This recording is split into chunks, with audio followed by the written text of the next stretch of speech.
So this is a time of great uncertainty, especially when it comes to your money. Financial experts say the effects of COVID-19 may be out of your control, but you can bounce back if you have a game plan.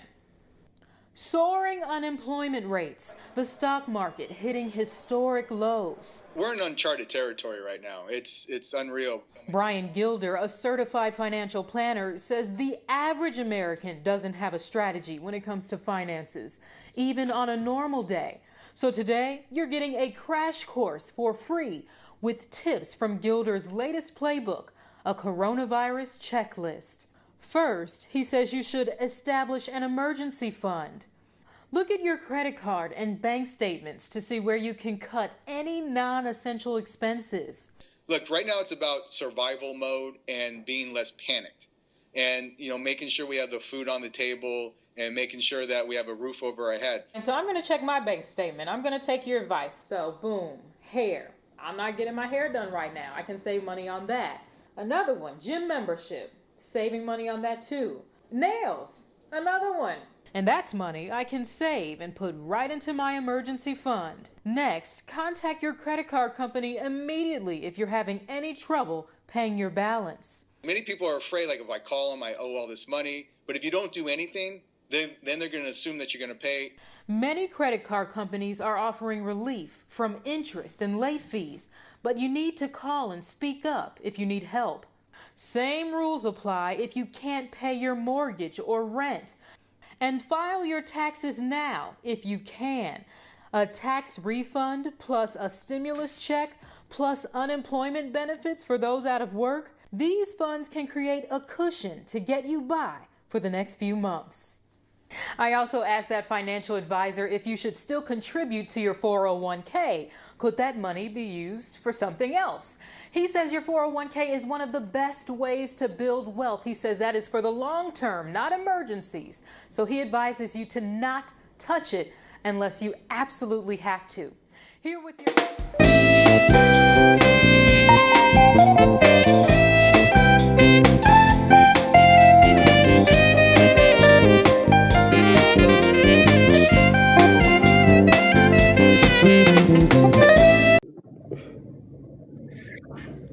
Welcome everybody to Fuel. And just in case you don't remember what Fuel stands for, it stands for Finance, Unity, Empowerment, and Legacy. I am Louis McIlwain, also known as Mac, and today I am the financial professional. And I just want to introduce everybody. Here we have Dr. Jackie Moore. Say hi, Jackie. Hey, hi, Jackie. We also have the financial queen, also known as Fuel Your Dreams, and Sonya Williams. Good morning, everyone. Sonya, I don't know why I want to keep giving you Jackie's last name. All right. What happened the last time we did this? And if I only had Dr. Jackie and if I only had Miss Sonya, this would be a great program. But we have to bring in the man known as our financial coach and Mr. Dennis Sawyer. Hey, Dennis. Good morning, everyone. It's a great pleasure to be around a professional, an educator, and a queen. So good morning, everyone. All right.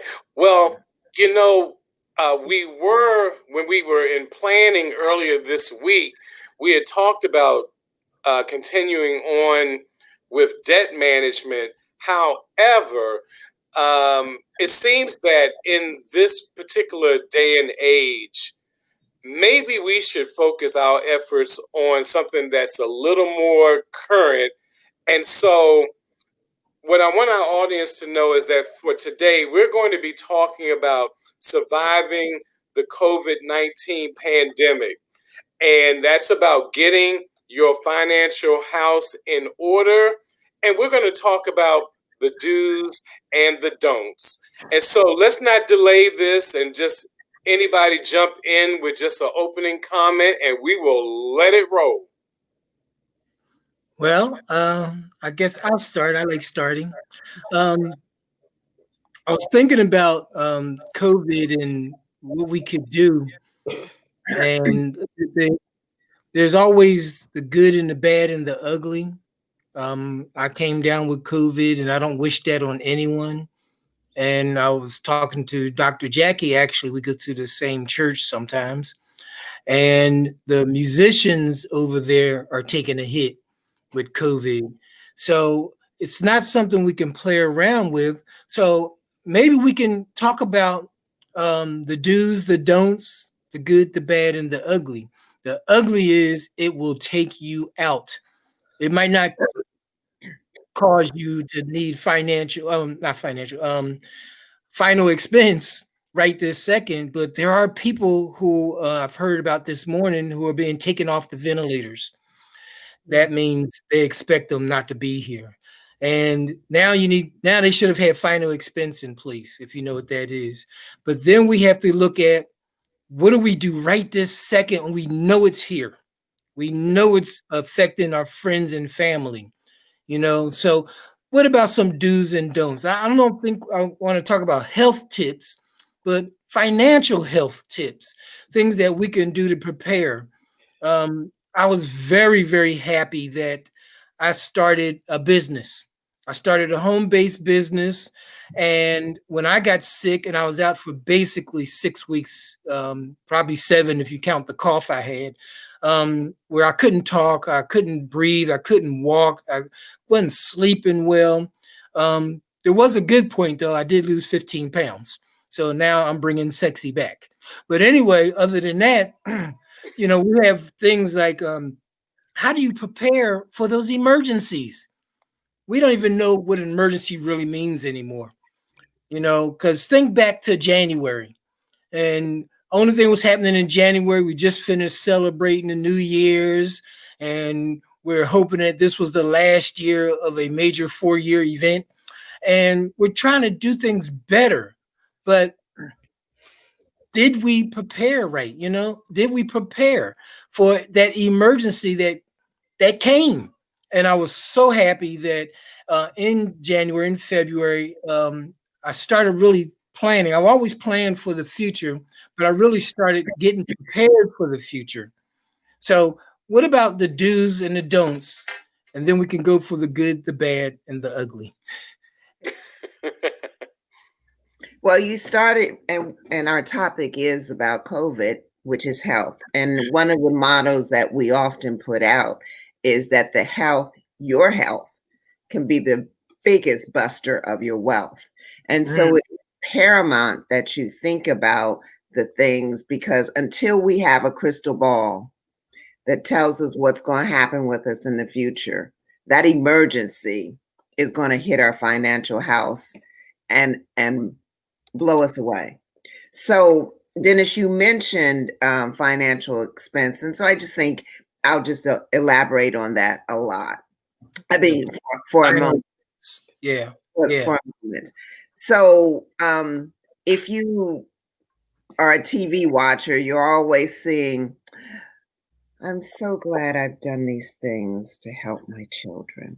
Or, Mom, I didn't know you were thinking about us. What they're talking about is the looking into the future, because final expense means that you, the survivors, will be given a small amount of money to help in the final arrangements of your loved one. And many of you who are viewing this have probably experienced a death of a family, but I'm just going to speak from personal.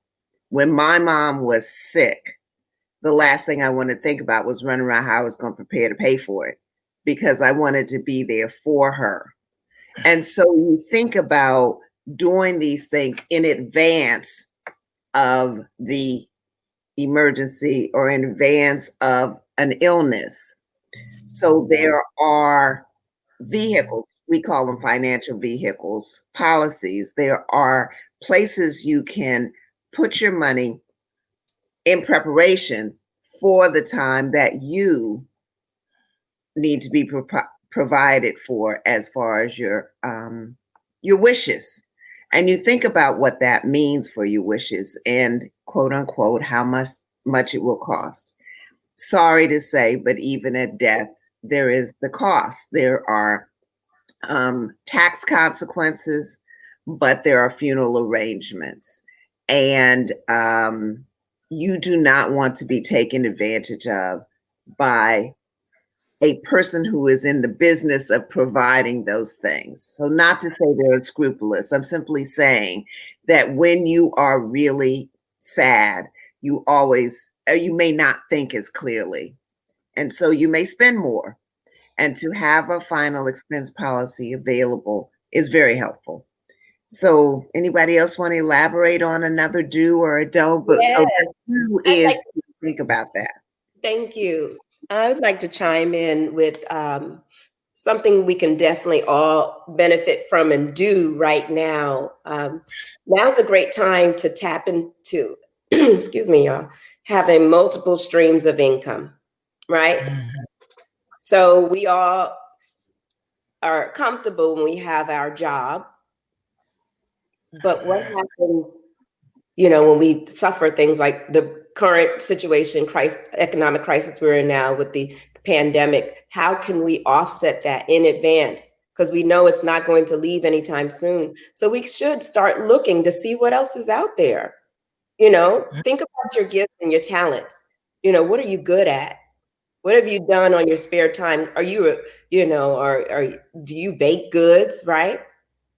I had heard about one lady who she was called the furlough cheesecake lady, right?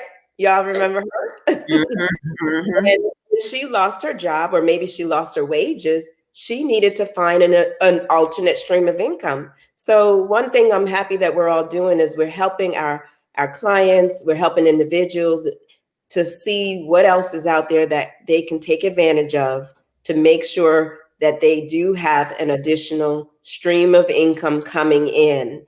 And that's including, some investment opportunities. We have the money. Oh, Right. I know Dennis wants to chime in on that. Or even, how can we build up our emergency funds? Mm-hmm.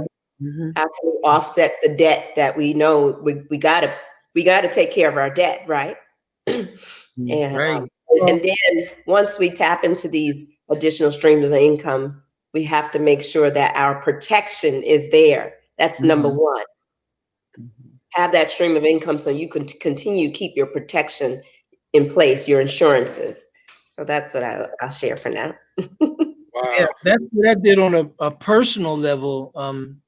I did in life insurance for protection for me, my daughter, my granddaughter, my family, my extended family. And for debt management, I learned to live without credit cards. For emergency fund, I have accounts that I do not touch. And then for investment, actually, crazy as it sounds, I do invest in the stock market, but I also invest in Bitcoin. And that allows me to have income coming in when I get sick, and it allows me the protection for my family. And then I also have a final expense policy just in case, like Dr. Jackie was saying earlier, just in case my daughter is emotionally distraught, I'm able to write down my wishes to make sure and have everything already set for her. She's a single child. I shouldn't call her a child. She's an adult now with her own child. But to help her through that time period of grieving. Yeah. While you guys were sharing, it made me think about what I did about a year ago, which was to establish a living trust. And at the core of that trust was having to really look at all assets and all liabilities, and to really think that process through of how, not just how you wanted it to be distributed, but like to who is going to be distributed to. This is with like all investment or company names with count numbers, et cetera, et cetera. I had to make my wife and my daughter like executors of that to just have a plan of action. And to Dennis's point, just to make sure that, if I were to leave this earth before either one of them, they don't have to think about it. It's already on paper. And not just that, but that we have actually sat down and talked about it. And one of the things that I found, guys, is like, especially among minority families, nobody has the other talk. We talk about one kind of talk, but no one has the talk about money, about debt management, about real estate, about what have you, compound interest, like we talked about in previous programs. These things we need to talk about. We have to get away from the subject of looking at death as something that we're not going to deal with at all, and to change that whole mind concept to make sure that everyone knows the steps. Because again, to Dennis's point, when you are in a situation where you're grieving, that's the worst time to have to make a decision off the top of your head. Yes. But if it's already written, then you have a game plan in which to operate from. And I'm going to close out with this because in August, I lost a cousin to COVID. And it was so great that he and his wife had already planned things out. So it made it an easy conversation for me when talking about what is the next step. So I would encourage our audience to just keep all those things in mind. The premise is that if you're going to have a begin date, you're going to have an end date. And so making preparations for that time, especially in this era of COVID, where you never know when it might come knocking at either your door directly or the door of our family members. So you know what, Mac, you talked about one of my very favorite topics, which is estate planning. Mm-hmm. And so you talked about the facet of living trust. But what is also involved in that is a medical directive, which says what you would like to happen to you if, okay, let me just stop for a minute. We're talking about the COVID pandemic, and we know that some people can progress through the disease, the virus, and move forward, but others may end up on ventilators. That is where comments about how long on a ventilator, what your wishes might be, is something that you address in a medical directive. Also, power of attorney, power of medical, power of financial. Who do you want to be able to make decisions about you? That's power of medical. And power of financial. Who's paying the bills?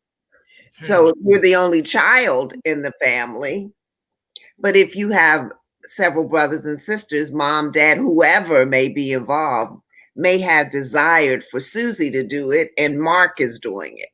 And Mark may not be as level-headed, but maybe the eldest or maybe the youngest. It doesn't matter. We're talking about the wishes of ourselves put down on paper. And as you said, Mac, in written form. Yes. So the three very important components of an estate plan, with the last being the will. Culturally, we don't like to talk about that end date, right? And so I look at what we are doing now is living the dash. Okay. So we've born and we pass. We're living the dash. But what we have the opportunity to do is prepare for that end date. without it being, oh my God, I'm about to die tomorrow. We do not know the tomorrow, but we can plan today. Yes. And I want to chime in and offer you all another don't. This time we're going to focus on don't. Would you all agree now is not the time to go on a spending spree? Ooh, preach it, girl. Right. So many of us, we might have gotten a stimulus check, right? Or even the tax return. But believe it or not, as much as we want to go and buy the things we want, those luxury items, a new car, a brand new TV, maybe some brand new furniture, we still have to make sure we establish our savings budget, right? Take the time to figure out how much we need on a monthly basis to be able to continue to cover our bills, and have an additional amount to put aside for that emergency fund. So we're not going to do the spending spree because ultimately we still have to think about the future. Not just the future of ourselves, but like we're talking about the future of our loved ones, the generations to come, our children's children. So absolutely, because what we did in our household with the first round of stimulus money, first of all, we are a very blessed people that we didn't necessarily need that for financial survival, but we still used it for a different kind of financial survival, which was to invest it. So that the premise is that right now that stimulus money, it's kind of like just going to a printmaker and just printing up money, and eventually what is being seen as a rescue program, you're going to have to pay back the piper somewhere down the line. And I'd rather that just possibly, if I end up having to repay that back, I would be able to repay that back on the interest that I have gained from it, so that the principle of it is still stocked away working for me. Dennis, I know you want to jump in on that one. Good stuff, man. Oh, yes. I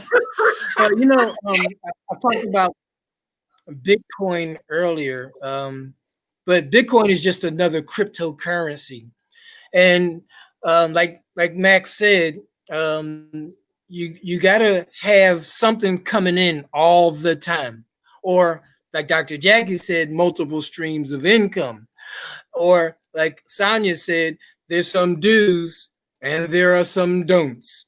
So if you do just have to get a 75-inch flat screen TV, find an asset that will grow to purchase that TV.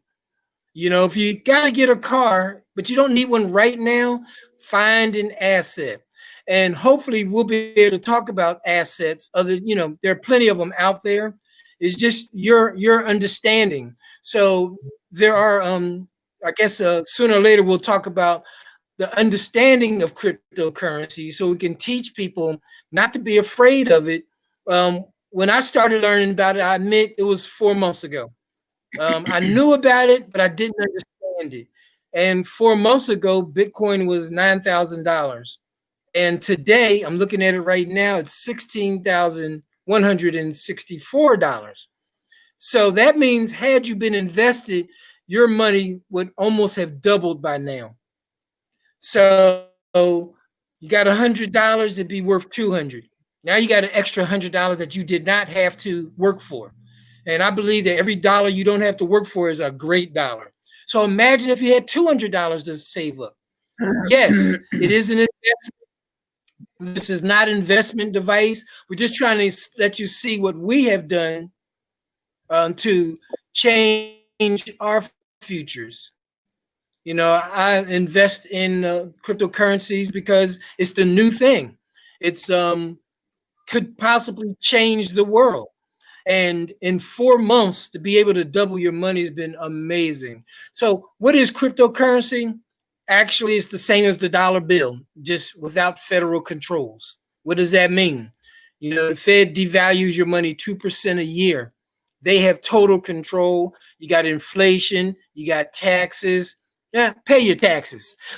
But let's find a way to avoid the inflation and the devaluing of our money. And that's what gold can do.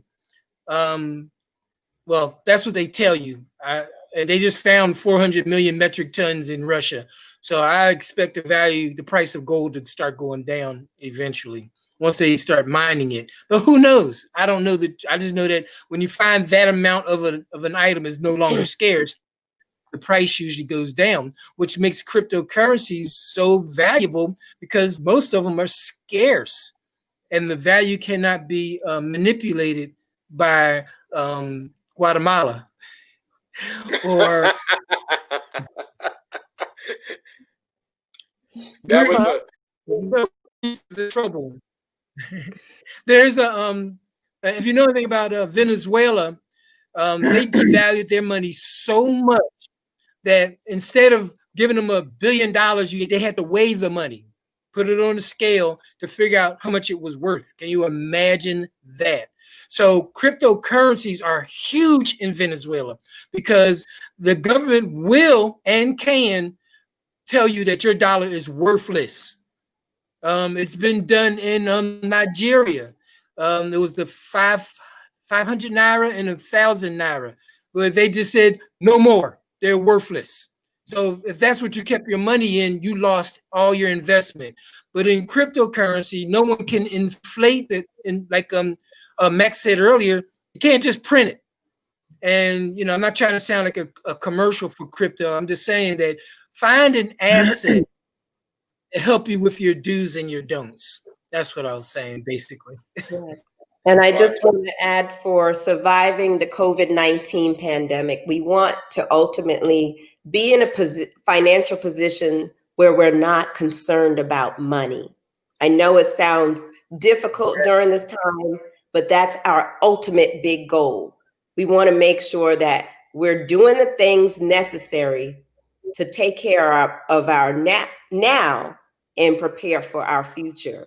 So like Dennis said, the assets. Do we have the assets that are going to appreciate and make more room for us so we won't find ourselves scrambling in the future? absolutely. This is maybe we can give time. an example of assets.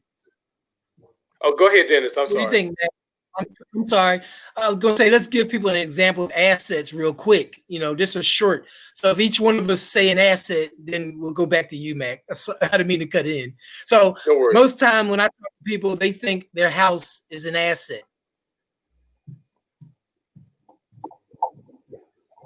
I know real estate people are going to be mad at me, but during COVID, if you can't pay your mortgage or your taxes, they will come and take your house. So you need an asset that can't be taken. So that was my one. Well, I'm my own asset. And so as Sonya mentioned, you look for ways that you can build yourself by having multiple streams, and you would be the one doing that. So that becomes my asset and my ability to search for and find those things. Right. I was just going to chime in and say that it's during times like this is where if we're going to be bunkered down anyway, we might as well take that time to learn about the different things that are out there in order to help us to be able to manage through, from a financial perspective. Mm-hmm. And so, again, I was out of the country until this past March. So literally, it seemed like the minute that we touched down again in the United States, we were hearing all this stuff about COVID, and we had come with an expectation of only really being here from like March till the month of June, and we were going back out of the country. And here we are in November, and we are still here. So, during that time of really being sequestered, especially in the early months of this pandemic, that was an opportunity for me to really take a look at my own financial portfolio, to kind of shore up some things that were kind of running amok, and to start to learn more. And kind of to Dennis's point, again, we're not making this like a crypto program here, but that's where I started to really take that type of investing seriously, because like many people, I heard about it, heard the good and the bad. So I'm going to tell our audience right now, if you go out there and just throw in cryptocurrency or Bitcoin, you're going to hear the good, the bad, and the ugly. You're going to have to determine, whose report you're going to believe. We just so happen to see that type of thing as a viable investment. Again, speaking to, I believe, Dr. Jackie's point, even to Dennis's point, even and Sonya as well, that in everything you want to have diversification, so that, as we say back in the day, you don't put all your eggs in one basket. So, this is the time to start thinking outside of the box. And I know this was you, Sonya. This is the time to be creative, to put on your entrepreneurial cap, because many times we talk about finance from just investment or debt management perspective, but you can take your natural born talent and start to use that in creative, fantastic ways in order to generate income. And, part of what I've been doing, because technically I'm retired, but I have been doing things via social media, for the past year, trying to build at least a network, to be able to be another pool of income, along with a few little investments in real estate. Dennis, don't get mad at me, but yeah, a few little real estate things, and some crypto, and then just general annuity investing. All of those things have become my personal portfolio. And I'm happy to say, as of right now, everything is working. So we just want our audience to understand that there are ways to be able to not just survive COVID from a health perspective, but definitely a financial perspective. Yeah. Absolutely. Good stuff. Yeah. Well, I'll just say that my number one asset is my protection of my life. And now's a great time to check, do we have enough? A lot of people don't know what is enough, but there's actually a formula as financial professionals that we teach you how to figure out how much life insurance is enough, including the final expense. So that's what I want to add about my asset. Yeah. All right. And actually, we actually have other forums that we can talk about cryptocurrencies, or asset protection, or life protection, or final expense. So I think that, just for our audience, if you contact us, we can direct you to the proper forum for whatever you need. We don't push people to anything. We just make the information available, and we'll educate you on that. I think, my main purpose is education, and I'm sure the financial educator believes that also. And then our financial professional, we're here, and I'm sorry, I didn't mean to forget you, financial queen. It's all about educating people. And this is why we're doing this, because a lot of times you think you're at the end of your rope. And I was at the end of my rope in 2007. Well, between 2001 and 2008. It was a long rope, but I lost all my real estate. The stock market crashed. I had to sell stocks that I was trying to keep for the rest of my life, my Disney and my other things I was keeping up. I did dividend reinvestment. And that time period, I was at the end of my rope. And if it wasn't for someone offering free financial conversations and education to me, I would not, because I couldn't afford anything at a certain point. And if it wasn't for that, I wouldn't be where I am today. And that's why I believe that you have to give back. And, we sat down and decided to do this. We decided we wanted to give back to our communities to help them understand COVID is really just another name for another thing that came in one day to be gone. We got SARS and MERS and bird flu and avian flu and mad cow disease, Ebola, AIDS. There are so many things that can disrupt not only your family's life, but the life as we see of a whole country if you don't take it serious. So when we talk about financial proudness and financial education, it's because these things are going to come again. I was in the store way back when COVID hit and people were buying toilet tissue like it was on sale for 10 cents each. And then, I have a friend who buys bottles and bottles of water. And then they go out and buy milk. And then they go out and buy, I don't even know what else people buy. But, like Sonya said, TVs are flying off the shelves right now because everybody's at home. And what are you going to do? You're sitting in the house. You're either going to have little junior or little junior-ette coming up, or you watch TV. And, we got to prepare for the days when we're not there, when we're not doing those things, when we're not stuck to the house again. But quickly, I'm really happy that I'm stuck in the house. My car looks beautiful. No gas, no dust. My mileage went from 20 miles a gallon to 5,000 miles a gallon overnight. Okay, I just threw that in there. Amen to that, brother. Amen to that. Tied it up. Yeah. Well, go ahead, Mac. I'm No. Because I think we're just at a point where we're really closing out anyway. So I just wanted to give a few minutes if anybody wanted to share anything in closing. Yes, I want to say, what is the legacy that you desire to leave here on earth? What is your legacy? That's what we have to keep in mind. That's something we need to do right now, is to think about the legacy we want to leave behind for our loved ones, for our community, for society in general. I'm trying to make a global impact by empowering people with this financial knowledge.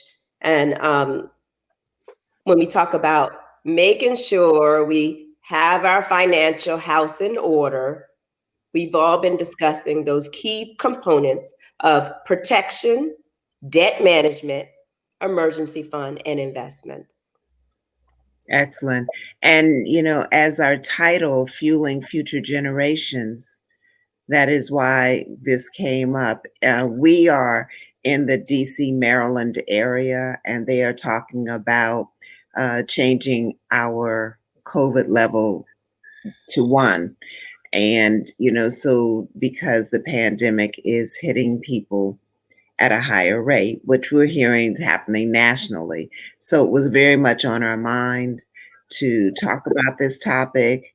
And as Sonya said, to think about the legacy that you will be leaving.